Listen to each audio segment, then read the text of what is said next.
अरविंद केजरीवाल अपने इस्तीफे का ऐलान कर चुके हैं। कल शाम 4:30 बजे एलजी से मिलेंगे और औपचारिक तौर पर अपना त्याग पत्र दे देंगे। लेकिन यह सवाल अभी भी बना हुआ है कि आखिर दिल्ली का अगला मुख्यमंत्री कौन होगा। 2 दिन के बाद, आज से 2 दिन के बाद मैं सीएम की कुर्सी से इस्तीफा देने जा रहा हूं।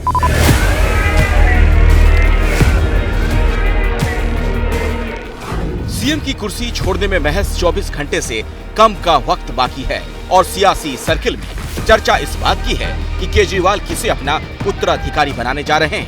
वंदे वंदे। रविवार दोपहर से ही राजनीतिक हलचल तेज है। सीएम निवास से लेकर पार्टी दफ्तर में लगातार बैठकों का दौर चल रहा है।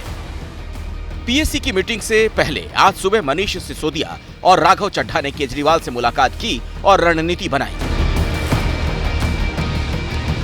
माना यह जा रहा है कि कल सुबह केजरीवाल इस्तीफा देंगे, उसके बाद विधायक दल की बैठक में नया नेता चुन लिया जाएगा। सवाल यही, वो नेता कौन होगा? मुख्यमंत्री वो बनेगा जो एक तरीके से इनका सबसे अच्छा सीए होगा या चार्टर्ड अकाउंटेंट बनेगा, जो इनकी बुक्स ठीक रखेगा और इनके प्रॉफिट एंड लॉस को इनके हिसाब से ज्यादा या कम दिखाएगा। अब इनके यहाँ अरविंद केजरीवाल के अलावा बाकी तो सब, माफ करिए मैं एक शब्द इस्तेमाल कर रहा हूं, किसी को बुरा ना लगे, सब डोमेस्टिक सर्वेंट हैं। सप्लाई डिमांड वाला मामला है और उसके अलावा किसी की कोई औकात नहीं है पूरी आम आदमी पार्टी। केजरीवाल के इस्तीफे के ऐलान को बीजेपी पॉलिटिकल स्टंट बता रही है। पॉलिटिकल स्टंट है, मजबूरी में उठाया गया कदम है। देखो, से सुप्रीम कोर्ट ने लथेड़ के कुर्सी से हटाया अरविंद केजरीवाल जी को। अरविंद केजरीवाल जी की कोशिश अपनी है दिल्ली में, हरियाणा में अपना एक इमोशनल कार्ड खेलने की, बट ये व्यर्थ जाएगा। हालांकि आम आदमी पार्टी केजरीवाल के इस कदम को मास्टर स्ट्रोक मानकर चल रही है। आज दुनिया के हर कोने में ये बात हो रही है, भारत की गली गली मोहल्ले मोहल्ले में बात हो रही है। दिल्ली के हर पार्क में आज मॉर्निंग वॉकर्स यही चर्चा कर रहे थे। दिल्ली के लोगों के अंदर ऐसी उत्सुकता है कि चुनाव हो और हम वोट डाल के अरविंद केजरीवाल को कल ही दोबारा मुख्यमंत्री बने, ऐसी बेसब्री है आज दिल्ली की जनता के बीच में।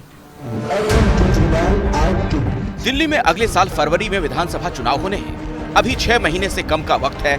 ऐसे में केजरीवाल सीएम के लिए कोई ऐसा कार्ड खेल सकते हैं जो हरियाणा में भी फायदा दिला सके। फिलहाल कई नाम चर्चा में हैं। जोड़ घटाव से लेकर नफा नुकसान के तराजू पर सबकी ताकत और कमजोरी तौली जा रही है। देखिए किसकी किस्मत में सीएम की कुर्सी आती है। अब जो तमाम नाम इस वक्त सियासी गलियारे में घूम रहे हैं, जो जिनको लेकर तमाम चर्चाएं हो रही हैं, वो मैं आपको बता देता हूं किस किस नाम को लेकर कहा जा रहा है कि ये दिल्ली के अगले मुख्यमंत्री हो सकते हैं। आतिशी, जो फिलहाल पीडब्ल्यूडी मंत्री हैं, कैलाश गहलोत का नाम भी सामने आ चुका है, परिवहन मंत्री हैं फिलहाल दिल्ली सरकार में, और गोपाल राय जो पर्यावरण मंत्री हैं, इनका नाम भी इस रेस में है। अब सबके बारे में मैं आपको बताऊं कि किसकी क्या ताकत नजर आ रही है, कौन किसकी दावेदारी ज्यादा मजबूत है। तो ये देखिए, आतिशी की बात की जाए तो इनकी ताकत, मजबूत महिला चेहरा आम आदमी पार्टी के अंदर, लेकिन कुर्सी का कोई लंबा तजुर्बा नहीं है, अनुभव नहीं है, तो ये इनके खिलाफ बात जाती है, यानी इनकी कमजोरी आप कह सकते हैं। अब कैलाश गहलोत की बात कर लें तो उनकी क्या ताकत है वो आप जरा समझिए, और क्या कमजोरी है वो भी हम आपको बताते हैं। ये देखिए, जाट चेहरा है और इसके जरिए, इनके जरिए हरियाणा को भी एक राजनीतिक संदेश दिया जा सकता है जहां पर वोट पड़ने हैं। कमजोरी की बात की जाए तो घोटाले का घेरा इनके आसपास, इनके इर्द गिर्द भी। ये तो बात हुई कैलाश गहलोत की। अब गोपाल राय की बात कर लेते हैं। तो गोपाल राय के फेवर में क्या चीज जाती है वो आप जरा समझिए कि उनकी ताकत क्या कही जा रही है और क्या कमजोरी है। पुराने सहयोगी हैं, यानी अरविंद केजरीवाल के साथ लंबा उनका अनुभव रहा है, संघर्ष के दिनों के साथ ही रहे। लोकप्रियता के मामले में अगर देखा जाए मासेस के बीच, पब्लिक के बीच, तो उसमें थोड़े से कमजोर पड़ जाते हैं। तो देखा जाएगा अब इन सब चीजों को तौलते हुए कि कौन इस रेस में आगे निकल जाता है। सीधे मैं आपको लिए चलता हूं दीपक रावत के पास। हमारे सहयोगी इस वक्त हमारे साथ जुड़ चुके हैं। दीपक, पीएससी की बैठक शुरू हो गई, क्या जानकारी आ रही है वहां से? जी अखिलेश, 5:30 बजे मीटिंग शुरू हो गई। 5 बजे बुलाया था, लोग आते आते 5:30 हो गए। 5:30 में बैठक शुरू हुई है, आधे घंटे का वक्त हो चुका है। हालांकि सारे सदस्य नहीं पहुंच पाए हैं। संजय सिंह बाहर हैं प्रचार के लिए, संदीप पाठक भी बाहर है, लेकिन वीडियो कॉन्फ्रेंसिंग के जरिए इन लोगों को भी जोड़ा गया है। सभी के आगे नाम रख दिए गए हैं, उस नाम पर चर्चा हो रही है। 2 से 3 नाम रखे गए हैं जो सोर्सेज से जानकारी मिल रही है, और ये बताया गया है कि इन्हीं नामों में से एक नाम तय करना है और उसी नाम को विधायक दल की बैठक में रखना है, जो कल सुबह 11 बजे सीएम कैंप ऑफिस यानी कि सिविल लाइन में जो घर है जहां पर इस वक्त पीएसी की बैठक हो रही है वहां पर तय किया जाएगा। और उसके बाद की जानकारी के मुताबिक जो नाम तय कर लिया जाएगा उसी नाम की चिट्ठी के साथ अरविंद केजरीवाल शाम 4:30 बजे उपराज्यपाल के दफ्तर पहुंचेंगे, पहले अपना इस्तीफा देंगे और उसके ठीक बाद नए नाम की चिट्ठी उनके सामने रख देंगे और कहा जाएगा कि जल्द से जल्द इंतजार इस बात का भी रहेगा कि आखिर जो अभी सूत्र बता रहे हैं जिन्हें लेकर सिर्फ कयास लगाए जा रहे हैं, आखिर कौन से नाम पर मोहर लगती है। शुक्रिया फिलहाल आपका दीपक इस जानकारी के लिए। चलिए अब बात हरियाणा की कर लेते हैं, जहां विधानसभा चुनावों को लेकर हर दिन नई सियासी बिसात बिछाई जा रही है, लेकिन जो असली खेल हुआ है ना वो सिरसा विधानसभा में हुआ है, जहां पर बीजेपी ने अपने उम्मीदवार का नामांकन वापस ले लिया है और गोपाल कांडा के लिए खुला मैदान छोड़ दिया है।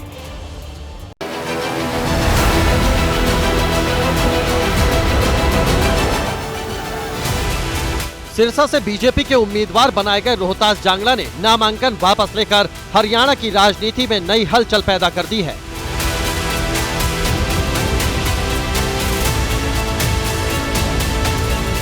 रोहतास जांगला ने 12 सितंबर को ही बीजेपी उम्मीदवार के तौर पर अपना नामांकन भरा था। आज पार्टी के बड़े नेता और पूर्व सांसद अशोक तंवर की मौजूदगी में उन्होंने नामांकन वापस ले लिया है। चर्चा है कि इस सीट पर बीजेपी हरियाणा लोकहित पार्टी के गोपाल कांडा को अपना समर्थन देगी। अभी क्योंकि विड्रॉ हुआ है, अभी सारी चर्चा होगी और उसके बाद क्योंकि ये तो स्वाभाविक है कि उन्होंने पिछले लोकसभा चुनाव में पार्टी का साथ दिया, तो पार्टी सबसे सलाह मशवरा करके ठीक फैसला लेगी और कांग्रेस को इस प्रदेश से हम दूर रखें, ये सबका संकल्प है। अब पॉलिटिकल गॉसिप इस बात की हो रही है कि क्या पर्दे के पीछे हरियाणा में कोई नया अलायंस जन्म ले रहा है।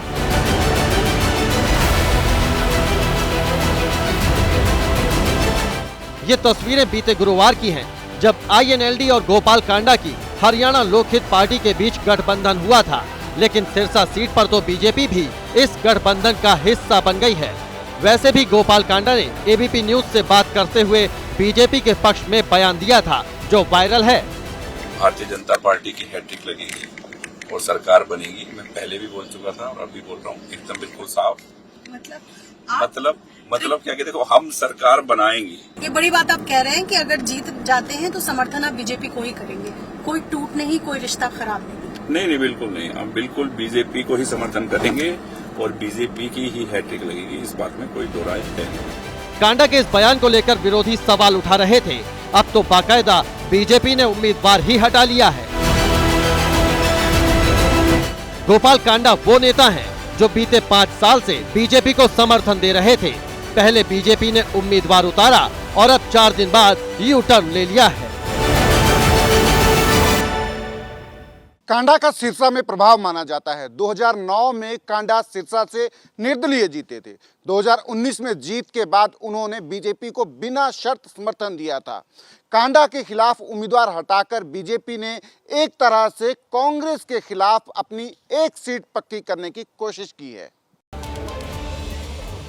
तो जिस सिरसा में गोपाल कांडा की पकड़ है, वहां का नंबर गेम आपको बताते हैं। देखिए, यहां पर 5 सीटें आती हैं विधानसभा की, जिसमें से 2 कांग्रेस के पास है, 1 आईएनएलडी के पास है, 1 एचएलपी के खाते में है और 1 अन्य के पास है। यानी कि बीजेपी को पहले ही पता है कि यहां जमीन पर उसके पास कुछ भी नहीं, और इसीलिए ऐसा फैसला लेकर बीजेपी ने भविष्य की तस्वीर भी साफ कर दी है और दोस्ती का कर्ज भी निभा दिया है। और चलिए आगे बढ़ते हुए अखिलेश का रुख करते हैं। जी बिल्कुल, देखिए बीजेपी की नजर हरियाणा में हैट्रिक पर है, लेकिन क्या ये बहुत आसान होगा? बागी जो है वो राह में रोड़े बन रहे हैं, तो उन्हें कैसे मनाने का प्रयास चल रहा है, कैसे मान मनोवल का दौर चल रहा है और क्या वो मान जाएंगे, दिखाते हैं आपको।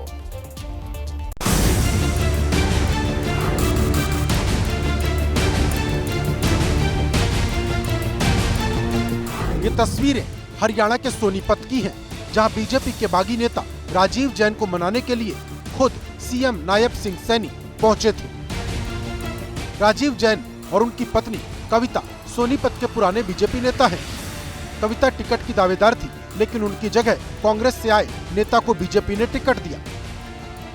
नाराज होकर कविता के पति राजीव जैन ने 12 सितंबर को नामांकन कर दिया। उन्हीं राजीव जैन को आज आखिरी मौके पर सीएम सैनी ने मना लिया और पार्टी के हित में काम करने का फैसला लिया। पार्टी ने मुझे आदेश दिया है कि पूरे हरियाणा प्रदेश में क्योंकि मैं वैश्य समाज का अध्यक्ष होने के नाते पूरे हरियाणा प्रदेश में घूमता हूं और पार्टी जहां भी प्रदेश में ड्यूटी लगाएगी क्या निखिल मैदान के लिए वोट मांगी जाएंगी? देखिए, मैं जो है पार्टी जो ड्यूटी लगाएगी वो मैं करूंगा। टिकट नहीं मिलने के बाद कविता जैन रोने लगी थी। उनका ये वीडियो वायरल हुआ था।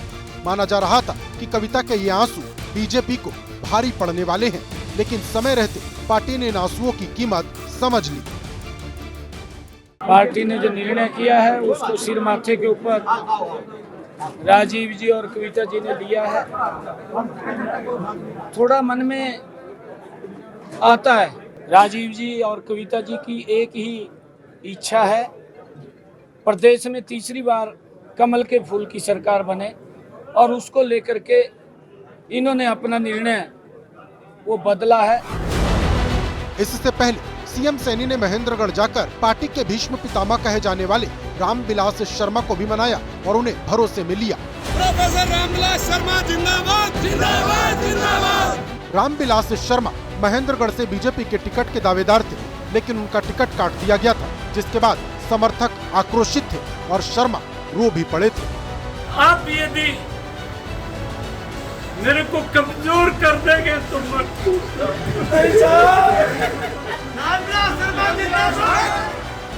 हालांकि उन्होंने उसी दिन चुनाव नहीं लड़ने और पार्टी के पक्ष में काम करने का फैसला ले लिया था। सीएम से मिलने के बाद अपना वादा दोहरा रहे हैं।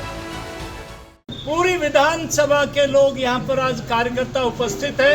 मुख्यमंत्री अजीज नायब सैनी का हार्दिक स्वागत किया है।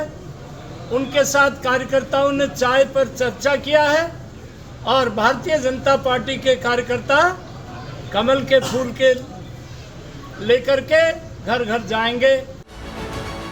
बागियों को मनाने के लिए बीजेपी के बड़े नेता और संघ के लोग लगे हुए हैं। हालांकि कई सीटों पर अभी भी बागी खेल बिगाड़ने की बात कर रहे हैं। हालांकि मनाने की कोशिश जारी है। उधर कांग्रेस ने भी नामांकन वापसी के बाद अपने बागियों को मनाने की मुहिम तेज कर रखी है। बड़ी खबर आ रही है हरियाणा से। आपको बता दें कि यहां पर कुलदीप बिश्नोई का हिसार में भारी विरोध हुआ है। दरअसल जो जानकारी हमें मिल रही है, हिसार जिले के आदमपुर विधानसभा क्षेत्र में प्रचार करने गए कुलदीप बिश्नोई और विधायक के बेटे भव्य बिश्नोई को भारी विरोध का सामना करना पड़ा। इस दौरान धक्का मुक्की तक की नौबत आ गई। कहासुनी हुई है। गांव के लड़कों की भव्य बिश्नोई से तीखी नोकझोंक हुई। ये देखिए तस्वीर आपके सामने।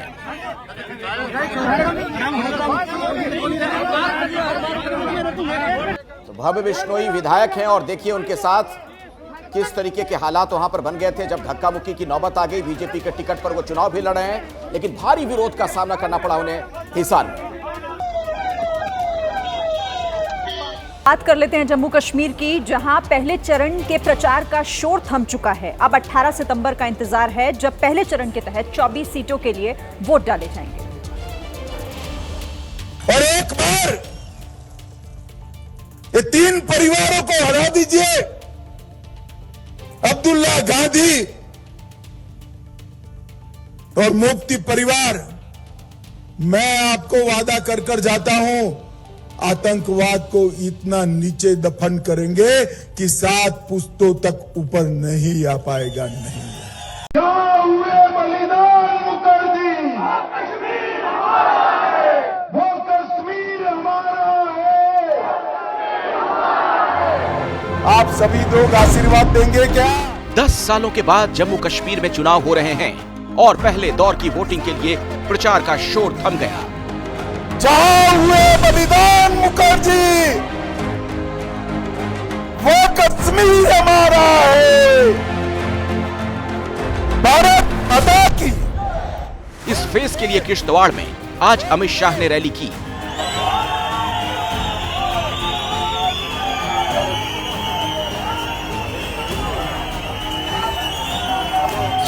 नब्बे की तरह प्रयास हो रहे हैं यहां आतंकवाद को फिर से मजबूत करने के, एनसी कांग्रेस ने कुछ वादे भी ऐसे किए हैं, उनकी सरकार आएगी तो इन आतंकवादियों को छोड़ देंगे।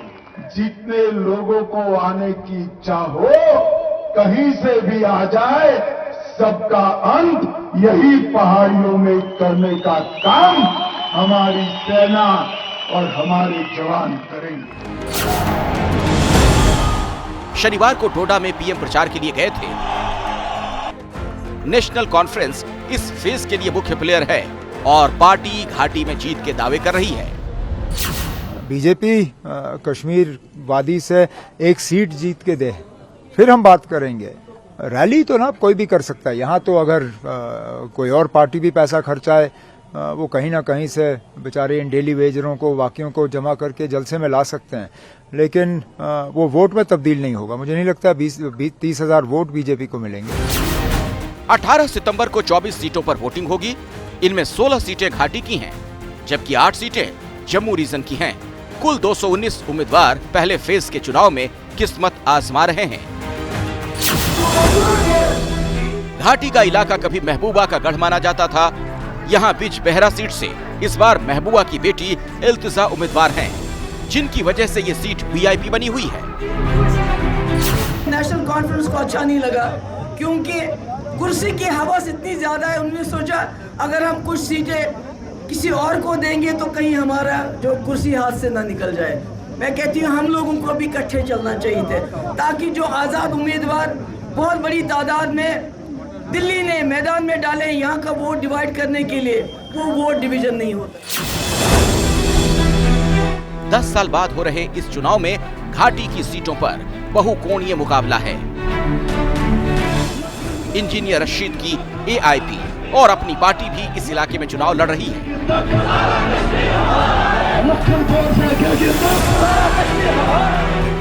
इसके बाद 2 फेज में और चुनाव होंगे।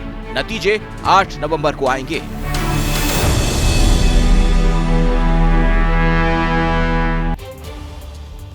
और अब खबर बिहार से, जहां पर अगले साल विधानसभा का चुनाव होना है, लेकिन कयास ये लगाए जा रहे हैं कि वक्त से पहले भी चुनाव हो सकता है। इन कयासों को तब और ज्यादा बल मिलता है जब जेडीयू के चुनाव प्रभारी जो है अलग अलग विधानसभाओं में उनकी बैठक हुई और चुनावी तैयारियों को लेकर चर्चा भी हुई। तैयारी क्या माना जा सकता? कुछ नहीं, हम जनता दल में नहीं हैं। इनका नाम विजेंद्र यादव है। फिलहाल नीतीश कुमार की कैबिनेट में बिजली मंत्री हैं।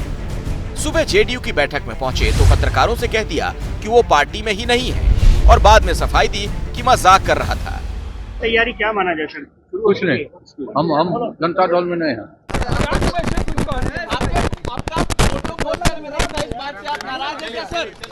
कोई नाराजगी नहीं, झूठ बात।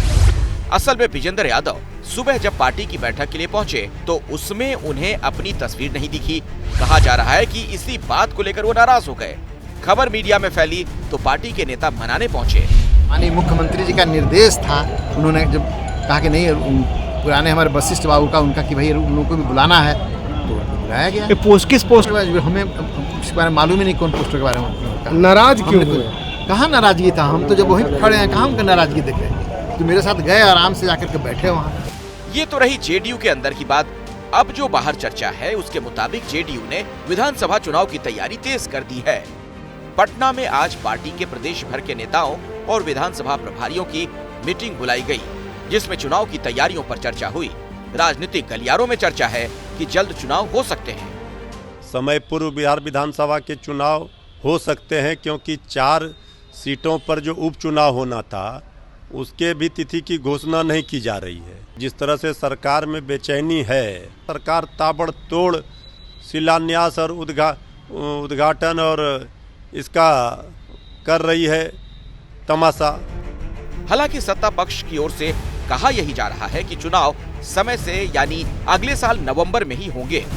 वैसे हर कोई अपनी पूरी तैयारी की बात कह रहा है। तैयारी तो 243 सीट पर सभी पार्टी के लोग करते हैं, हमारी पार्टी भी कर रही है। अगर वैसी परिस्थिति आती है कि समय से पहले भी चुनाव हो तो पूरे तौर पे हम लोग तैयार हैं।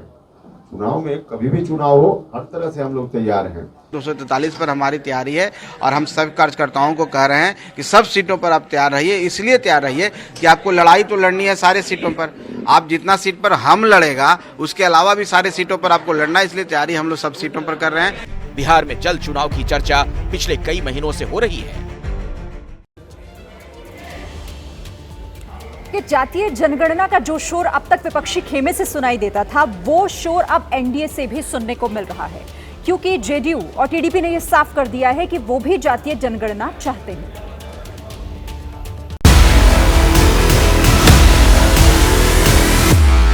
जातीय जनगणना को लेकर हम लोगों की ओर से जो हमारा स्टैंड है उससे केंद्र सरकार को अवगत करा दिया गया है। हम लोगों की जरूर इच्छा है कि अगर पूरे देश भर में जातीय जनगणना होती है तो ये अच्छी बात है।